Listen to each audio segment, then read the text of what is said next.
के राव रतन सिंह के यहाँ, झाली देवी के यहाँ इसी कार्तिक की शरद पूर्णिमा को मध्याह्न समय मीराबाई जी का जन्म हुआ। इनके जो दादा थे राव दूदा, बहुत बड़े सच्चे भक्त थे भगवान के, और हमेशा संतों का सत्संग होता था। छोटी सी मीरा हमेशा दादा के साथ सत्संग में जाती थी। हमेशा बड़े बड़े जोशी आते थे वृंदावन से, अयोध्या से, काशी से, और भगवान की कथा कहते थे, श्रवण करती थी। बचपन से ही भगवान की भक्ति का रंग लग गया। प्राय आप देखोगे सभी बच्चों में ऐसा नहीं होता, संस्कारी आत्माओं में घटित होता है। अन्य बच्चों की जगह वो खेलों में मन नहीं लगाते थे, उनको संतों को सुनना पसंद था। और एक बार एक जोशी जी के पास जाकर के जब कथा सुन रही थी, तो जोशी जी ने विश्राम के समय कहा, भाई जिसके मन में कोई इच्छा हो पूछने की तो पूछ लो। सब तो महाराज भागे, अरे गाय को दोहना है, अरे घर में झाड़ू लगाना है, कोई कह रहा चाय पीनी है, सब भाग गए। बस मीराबाई कहती है, दादा साहब थे अभी मत जाओ, अभी मत, माने कुछ पूछनो है जोशी जी से। दादा साहब कहने लगे, ये तो 4 साल की बालिका है मीरा, तुझे क्या पूछना है। जाके जोशी जी के पास गए, जोशी जी ने माला पहनाई राव दूधा जी को, कहा मुझे तो कुछ नहीं पूछना है, पर मेरी बालिका को कुछ पूछना है। तो जोशी ने कहा क्या पूछेगी, बच्चों के क्या ही सवाल होंगे, प्रश्न होंगे। बोले भाई क्या पूछना है। मीराबाई कहती है, जोशी जी आप जो कथा सुना रहे हैं, जिनकी कथा मैं इतने दिनों से सुन रही हूं ना, बस इतना बता दो, उनसे वो मुझे मिलेंगे कब। हे महाराजू ना जोशी हरि से मिलाना कदहो से। हे महाराजू ना जोशी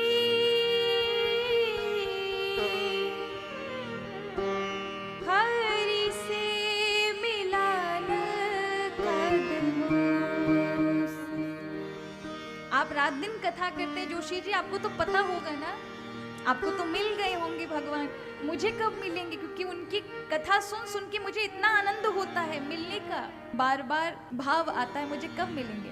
जोशी जी तो हक्के बक्के रह गए। आज उनको धक्का लगा रहता है, मैं इतने दिनों से कथा सुना रहे थे, कभी उन्होंने ये सोचा ही नहीं, जिनकी कथा मैं रात दिन कहता हूँ, उनसे जीवन में मिलना कितना जरूरी है। पट खोल दिए एक ही वाणी ने, मीरा की ने, मीरा की वाणी ने उनकी बुद्धि को झकझोर दिया। राव दूधा जी के सामने अश्रु बहाते हुए कहा कि मैं ये तो नहीं जानता कि मुझे भगवान मिलेंगे कि नहीं मिलेंगे, पर बिटिया मुझे तुम्हारे को देखकर लगता है कि तुम्हें अवश्य मिलेंगे, और तुम्हारे कारण करोड़ों लोगों को मिलेंगे। और आज मीरा जी के पद हम गाते हैं, हृदय में भाव जागृत हो जाता है। 500 वर्ष पूर्व हुई मीराबाई के पद आज भी यदि कोई गाए भाव में, तो प्रभु से जुड़ाव महसूस होता है। इतनी आत्मा के साथ हृदय से उन्होंने भगवान की भक्ति की। और जब प्रभु के प्रति भाव जागृत होता है ना, इसी प्रकार का वियोग होता है, तब आपके जीवन में आपको कुछ करने की जरूरत नहीं है, भगवान अपने आप सारी चीजें कराते हैं। मीराबाई को बचपन में ही ऐसे ऐसे महान संतों का साथ मिला। वो कुछ क्षण के लिए ही आए उनके जीवन में, लेकिन उनको आगे बढ़ाने का कार्य किया। प्रभु भी क्या करते हैं, आपके जीवन में यदि प्रभु की इच्छा है, उनके प्रति भाव है, उनके मिलने की तत्परता है, तो प्रभु भी आपके जीवन में अलग अलग प्रकार के संत वैष्णव भेजेंगे कि भाई इसकी ये कमी है, इसको आगे थोड़ा सा और बड़ा कराओ। तुम्हें कुछ करने की आवश्यकता नहीं है, वो प्रभु के ऊपर निर्भर करता है।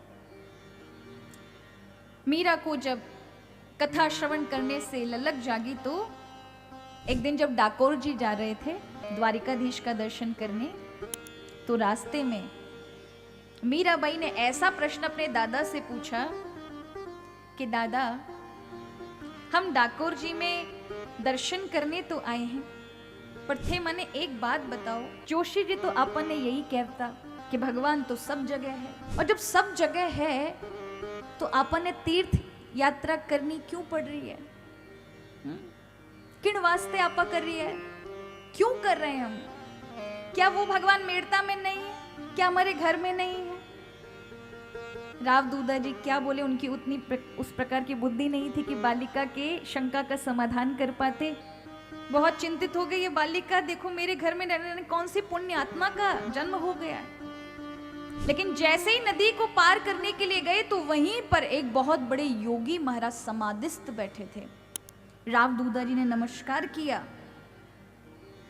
मीराबाई तो वहां पर बैठकर योगी जी कोई 4 साल की देख रहे हैं। कुछ देर बाद जब योगी जी ध्यान से बाहर आए तो उन्होंने सुंदर से मन को आकर्षण कर लेने वाली एक बालिका को देखा। राव दूधा जी ने प्रणाम किया, उस बालिका को देख करके गोदी में बिठाया और राव दूधा जी ने जो प्रश्न किया मीरा ने वो बताया कि मेरी बालिका ने प्रश्न किया है। उस बालिका के स्वरूप और औज को देख करके पता तो चल गया कोई विशिष्ट आत्मा है। समझाया, बेटी हम तीर्थ यात्रा में इसलिए जाते हैं क्योंकि तीर्थ यात्रा में हमें भगवान से प्रेम करने की शक्ति प्राप्त होती है, सात्विकता प्राप्त होती है। आज मीराबाई के साथ और राव दूधा जी के साथ वे निवृत्तिनाथ योगी मेड़ता आ गए और कहा कि मैं 2 साल का समय लेता हूं, मुझे इस बालिका को कुछ सिखाना है। जो भी मैंने अपने जीवन में सीखा अपने गुरुओं से, मैं योग इस बालिका को देना चाहता हूं क्योंकि विशिष्ट आत्मा है। जानते हो मीराबाई को जब योग सिखाया है ना, 4 दिन के बाद बोरिया बिस्तर उठा करके योगी जी जाने लगे और राव दूधा जी से कहा कि जो मैंने अपने पूरे जीवन काल में सीखा था वो तुम्हारी ये छोटी सी पोती ने सब कुछ 4 दिन में सीख लिया है। अब मुझे ये उस अवस्था में है जो मुझसे आगे वाली है, मुझे इससे सीख करके जाना पड़ रहा है और मुझे बहुत सौभाग्य मिला कि इस बालिका को माध्यम बनाकर मैंने कुछ प्रदान किया, लेकिन इससे बहुत कुछ पाया है। और वह योगी गए। अब ध्यान, सत्संग ये सब उन्हें प्राप्त था। सिर्फ एक लक्ष्य नहीं था कि ये अब कहाँ किस ओर लगना चाहिए। तो वृंदावन से एक दिन, अब देखो ठाकुर जी हर एक पड़ाव पर अपने भक्त की आवश्यकता की पूर्ति करते हैं, कहाँ किसको क्या चाहिए। तो वृंदावन से एक संत आए जो अंतर्मुखी थे, कभी किसी से बात नहीं करते थे। और व्रज से जब एक संत आए, उनके हाथ में छोटी सी सुंदर गिरधारी की का स्वरूप था, मन को मोहने वाला। और आज मीरा जी ने जब देखा कि कोई वृंदावन से संत आए हैं, दर्शन करने गई तो संत पे तो प्रभावित हुई, लेकिन उनका अत्यधिक मन जो संत के इष्ट हैं भगवान की ओर दृष्टि पर गया, वही मन रख गया, ठहर गया। प्रतिदिन सुबह शाम जाकर के उनको देखना, उनकी सेवाओं को देखना, मानो गिरधर लाल जी ने, गोपाल जी ने उनका, मीरा जी का मन मोह लिया। और एक समय पूर्व में आपको सुनाया ही था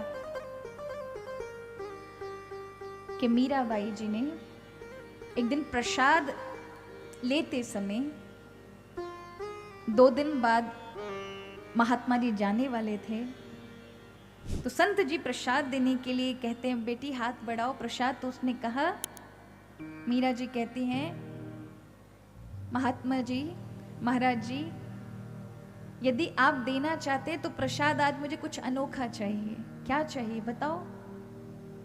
क्या आप मुझे गिरधर गोपाल देंगे जो आपके हैं? संत के हाथ तुम्हारा थम गए, रोने लगे, ये मुझसे क्या मांग लिया किसी ने। और जब इतना दुखित हुए हृदय से, उनकी आंखों से झरझर अश्रु देखकर मीरा घबरा गई, दौड़ी। मन में भाव आया मैंने बहुत अनर्थ कर दिया। कोई कैसे अपने इष्ट को दे सकता है, कोई कैसे अपने सेवाए ठाकुर को दे सकता है जिससे उनका जीवन चल रहा हो, जिनकी श्वास श्वास जिस प्रभु में लगी हूं। मैंने बड़ा अनर्थ किया, उनका हृदय दुखा दिया। इधर उन संत को भी निद्रा नहीं आई।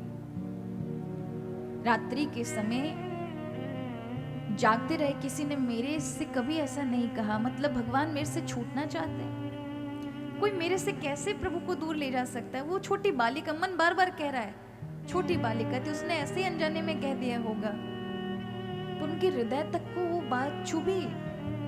आज सुबह जैसे ही सोए तो उन्हें स्वप्न में भगवान का आदेश हुआ, माने स्वयं भगवान कह रहे हैं तुम्हारा जीवन अब समाप्त होने वाला है।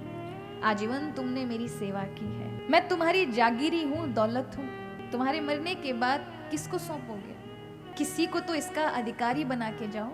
तुमने जीवन मेरी आराधना की है और मैं तुम्हारी समग्र जो तुम्हारे मन में मेरे दर्शन की लालसा है, अपूर्णता, उसको पूर्ण करता हूं, यही इसका फल है।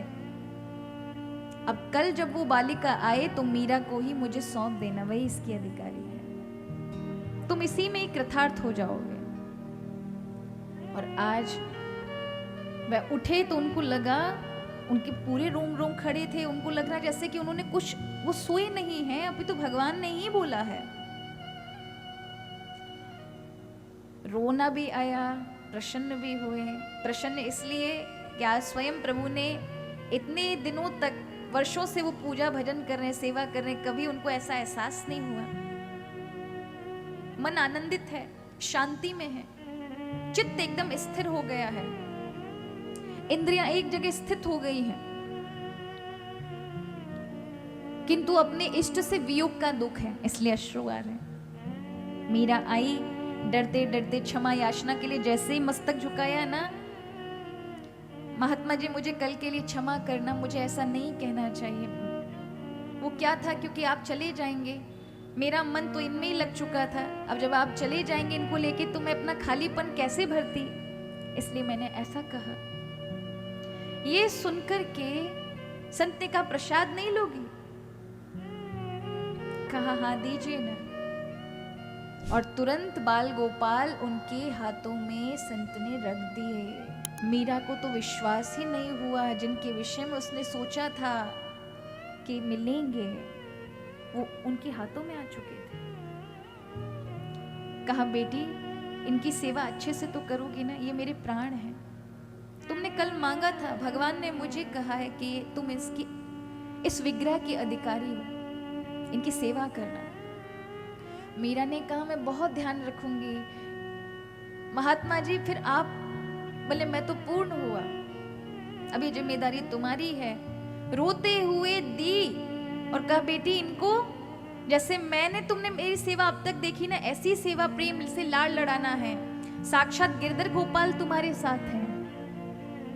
मीरा दौड़ करके जाती है, दादा को दिखाती है, रावदूता जी को, दादा सा देखो आज वो महात्मा जी वृंदावन वाले आए थे, गिरधर गोपाल जो लेके आए थे ना, वो मेरे पास देखो। ये माँ को दिखाती है, माँ को बड़ा क्रोध होता है, परेशानी होती है, चिंता होती है।